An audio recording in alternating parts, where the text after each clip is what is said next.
You see, after watching this video, I'm sure you doubt whether to continue using a guest house for what you do. You see, this is a story of a young woman who stumbled upon an opportunity to make wealth by items left behind by guests in the guest house.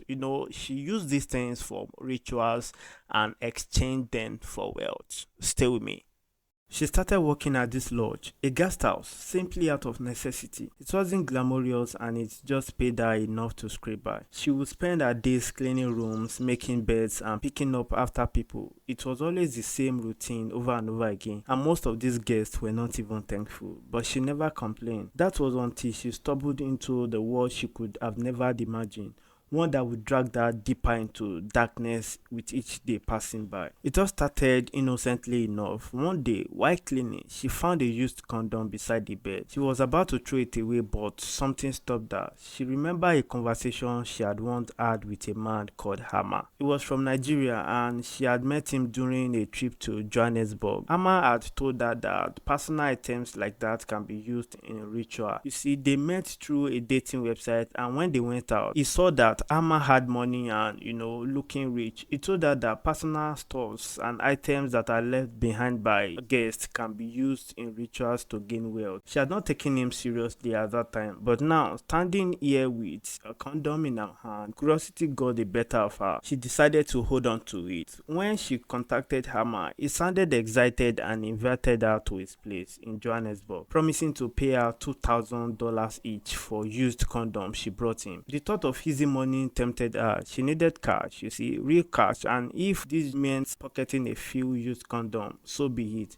She didn't care why he wanted them. She saw an opportunity to make easy money here. You see, working at the lodge gave her access to personal items left behind by the guests. People didn't take their used condom with them when they checked out. They left everything behind. She thought it was easier to keep stealing items like that while cleaning the room. She started collecting the used condom, and it wasn't hard. After all, she had access to every room in that guest house. She would slip them into a small bag, carefully not to get caught, and get away with them. Each time she took a batch to Herman, he was pleased and encouraged her to bring more. One evening, he invited her to his apartment, telling her he wanted to show her something. This place was filled with strange things. You see, glass bottle filled with mysterious liquid, empty mayonnaise jars, herbs and candles everywhere. From the outside, it looked like a beautiful mansion, but inside, it felt like a place where demons and devils resided. It was things she didn't even recognize. You see, calabash and clay pots scattered around the place. Mama began explaining the rituals he performed,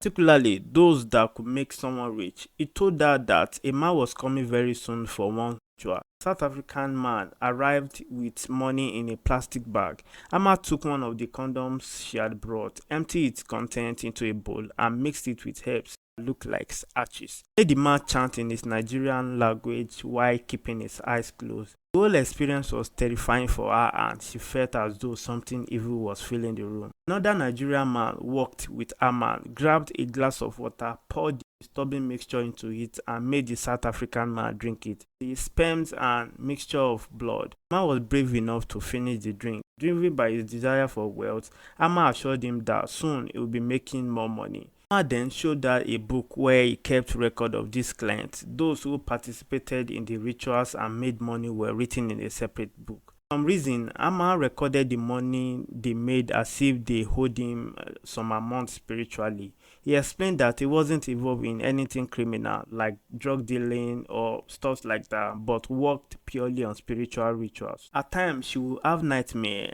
She once told Amma about a dream where a man with a giant 5-meter long manhood had abused her. He woke up feeling itchy. Instead of showing concern, Amma laughed and said the dream symbolized great sales. He gave her money and told her to buy cream or yogurt to apply to herself. Seems like a yeast infection, but she was disturbed by how Amma had known. It became her routine. Whenever a man booked a room in the guest house, after he left, she would check for the used condom and collect. And that's what she does now. You see, this looks disturbing to me, and let me hear your opinion in the comment section. This is the I will see you in the next episode.